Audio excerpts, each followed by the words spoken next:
Vivo Y51 Pro 5G ಮೊಬೈಲಲ್ಲಿ ಒಂದು features, inbuilt features ಬಗ್ಗೆ ಮಾತಾಡೋಣ. ಇನ್‌ಬಿಲ್ಟ್ ಫೀಚರ್ಸ್ ಅಂತ ಬಂದಾಗ ಇಲ್ಲಿ ನಾನು ರೆಕಾರ್ಡ್ ಸ್ಕ್ರೀನ್ ಬಗ್ಗೆ ಹೇಳ್ತಾ ಇರೋದು. ರೆಕಾರ್ಡ್ ಸ್ಕ್ರೀನ್ ಮೊದಲನೇ ಸರಿ ಮಾಡ್ಕೋಬೇಕಾದ್ರೆ ಸ್ಕ್ರಾಲ್ ಡೌನ್ ಮಾಡಬೇಕು. ಮತ್ತೆ ಸ್ಕ್ರಾಲ್ ಲೆಫ್ಟ್ ಮಾಡಿದಾಗ ರೆಕಾರ್ಡ್ ಸ್ಕ್ರೀನ್ ಅಂತ ಆಪ್ಷನ್ ಬರುತ್ತೆ. ಈ ರೆಕಾರ್ಡ್ ಸ್ಕ್ರೀನ್ ಮೇಲೆ ಲಾಂಗ್ ಪ್ರೆಸ್ ಮಾಡಬೇಕು.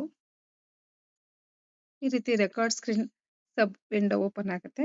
ಈ ಸಬ್ ವಿಂಡೋನಲ್ಲಿ ನಾವು ರೆಕಾರ್ಡ್ ಸಿಸ್ಟಮ್ ಆಡಿಯೋ ಮತ್ತೆ ರೆಕಾರ್ಡ್ ಮೈಕ್ರೋಫೋನ್ ಆಡಿಯೋ ನಾವೇನ್ ಮಾಡಬೇಕು, ಆನ್ ಮಾಡ್ಕೋಬೇಕು.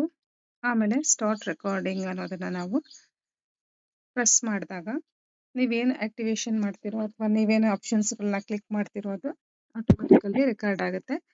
ನಿಮಗೆ ಬೇಕಾದಂತಹ ಸಂದರ್ಭದಲ್ಲಿ ನೀವು ಯಾರಿಗೆ ಏನಾದರೂ ಹೆಲ್ಪ್ ಬೇಕು ಅಂದರೆ ಸ್ಕ್ರೀನ್ ರೆಕಾರ್ಡ್ ಮಾಡಿ ನೀವು ಶೇರ್ ಮಾಡ್ಕೊಳ್ಬಹುದು.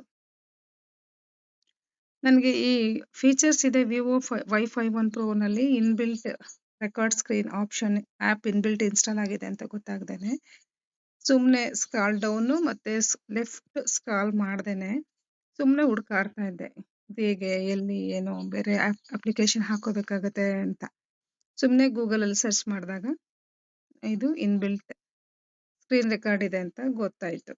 ಈಗ ನಾವೇನಾದರೂ ಫ್ರೆಂಡ್ಸ್ ಏನಾದರೂ ಕೇಳಿದ್ರೆ ಶೇರ್ ಮಾಡಬೇಕಾದ್ರೆ ಆ್ಯಕ್ಚುಲಿ ಈ ಸ್ಕ್ರೀನ್ ರೆಕಾರ್ಡನ್ನು ಇಲ್ಲಿ ಹೋಗ್ಬೇಕು ಅಂತ ಹೇಳಿದ್ರೆ ಅರ್ಥ ಆಗಲ್ಲ. ಈ ರೆಕಾರ್ಡ್ ಸ್ಕ್ರೀನ್ ಮಾಡಿದಾಗ ಅವ್ರಿಗೆ ಈಸಿಯಾಗಿ ಏನಾಗುತ್ತೆ ಅರ್ಥ ಆಗುತ್ತೆ. ಇದು ಒಂದು ವಿವೋ Y51ನ ಫೀಚರ್ಸ್ ಅಂತ ನಾವು ಹೇಳ್ಬೋದು, ಪ್ಲಸ್ ಪಾಯಿಂಟ್ ಅಂತ.